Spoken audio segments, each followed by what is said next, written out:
The government has been pushing to modernize jeepneys plying the country's roads. Sa pag-phase out ng mga lumang jeep, UV Express at Multicab.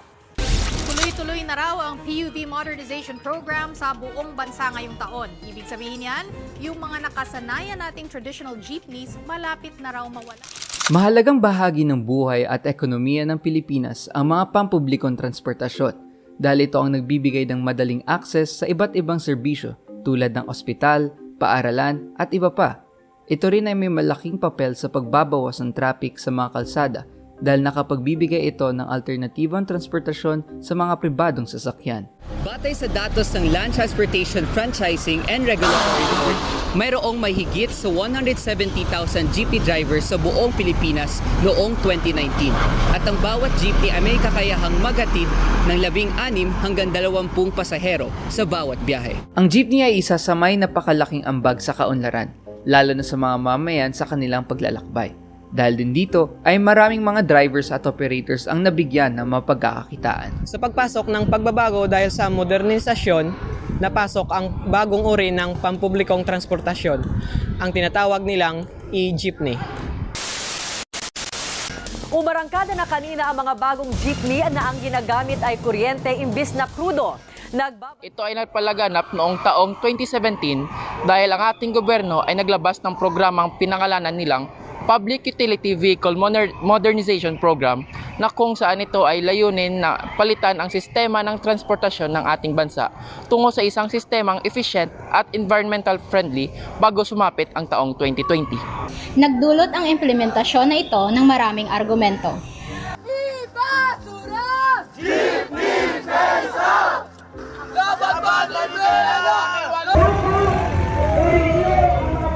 The deadline should be deferred pending the response of the government.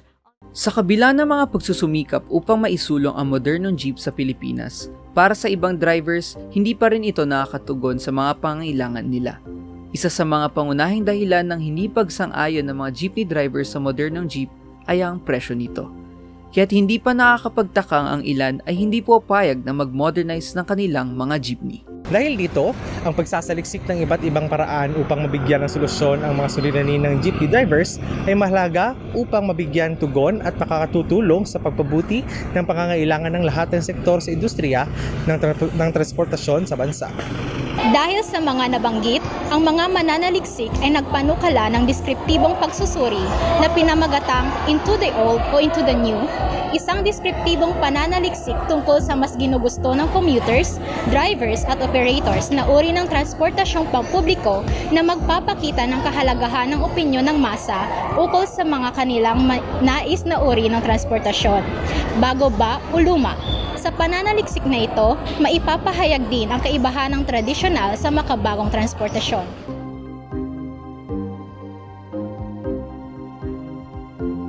Mas tinatangkilik ko yung traditional na transportasyon. Jeepney. Para sa akin, mas gusto ko ang traditional na transportasyon kasi para sa akin, mas maganda na masuportahan natin ang mga driver dito sa Iloilo. Kung papiliin ko between modernized and traditional jeepney, I think I would choose modernized jeepney. Traditional ako, kung ako papiliin ninyo, traditional ako. Kaya nga, mas barato ang pamasahe compare sa modernized.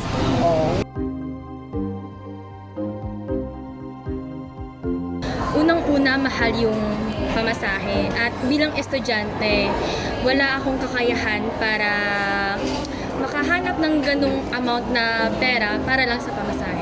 Una, ang presyo ng pamasahe ay mas mahal at bilang estudyante din, limitado lang ang baon na ating na meron tayo. Tapos, pangalawa, mas madali or mas madami ang mga traditional na mga jeep kaya mas madaling makasakay kumpara sa mga bus na Kasi para sa akin, estudyante pa ako, ang mahal naman ng bayad dito ngayon, no? Mahirap tayo dito. Given with our recent weather updates, mabalaan taman subong kung ano siya kainit, kag ano kabudlay magsakay sa jeep if magsuksukanay pa siya or magdugduganay. So muna nga pilit ko ang modernized because for my own comfort also, and also para man nga like magsakay ko ang hindi man siya budlay bala for me as a commuter because given nga layo man nga distance ang ako nga gina sakay everyday para makakadto sa akong destination. Ma-compare ko sa okay man lang sa sa modern na bisan wa isang aircon, okay lang man kung sa ako lang man, hindi man importante nga mag-aircon. Kaya nga, para sa example, ang modernized, kung sa super kami magbakal, o isda mong karga, hindi kami nasakyon. Pero ang why kontra-chimpo, bisan damo imo dala, okay lang, pero inaayos sila may nga kung may isda nga dala, hindi ka pwede kasakay. Ako lang.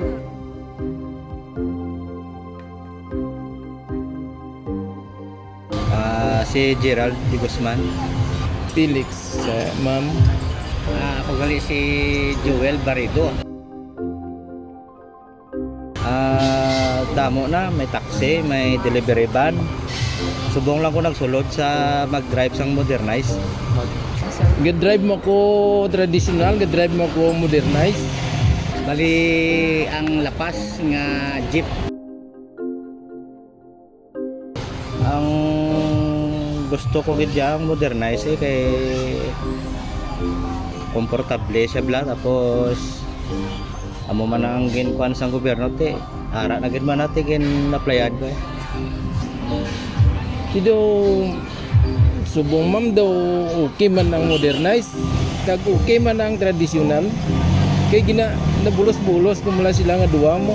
Sa akon, opinion ko sa akon, okay man ang traditional, okay man ang modernization. Actually, kung sa jeep kami, namon daw okay man kay matutusan namon kabataan sa pag-eskwela sa dako man maka-income kami dako man. Kung sa amon sa bus, silduan lang kami. May pandit amon sildo. Na kag daw mas better kung jeep gid. Kaya kung sa tradisyonal, ang rason ko lang roda, hindi man permanente abi sa tradisyonal mo. Tag 2 kadlaw, 3 kadlaw lang ang biyahe mo, kaya siyempre may permanente ang tradisyonal ng mga driver. Di siyempre sa traditional ko ma'am, kaya ako na yung ginadrive ko mo. Di karon kung sa modernized na tanan, wala na ako pangitaan gid nga sa akon gid ya makadto. O halimbawa sa co-op, dito ang akon kinitaan sa co-op naman masulod. Sa damo income ang sa jeep sa traditional gid, kay maka-support gid na sa imo sa pag-eskwela sa kabataan. Kay sa sustento gid sa kay do medyo dako-dako ang iyong mga income mo. Habang kami ay kumukuha ng mga karagdagang video para sa aming pananaliksik, meron kaming nakilala. Siya ay Si Manong Eli ay isang barker o dispatcher ng mga PUV sa Ticud, La Paz Terminal. At ito ang kanyang masasabi tungkol sa pagbabago ng kalakaran ng PUV sa ating bansa. Damo uli katama. Una, traditional, since nga natubuan na kita sa buot, ang nagadalagan sa karsada is traditional na. Damo na sa driver na patapos sila mga kabataan tungkol sa biyahe sa traditional jet.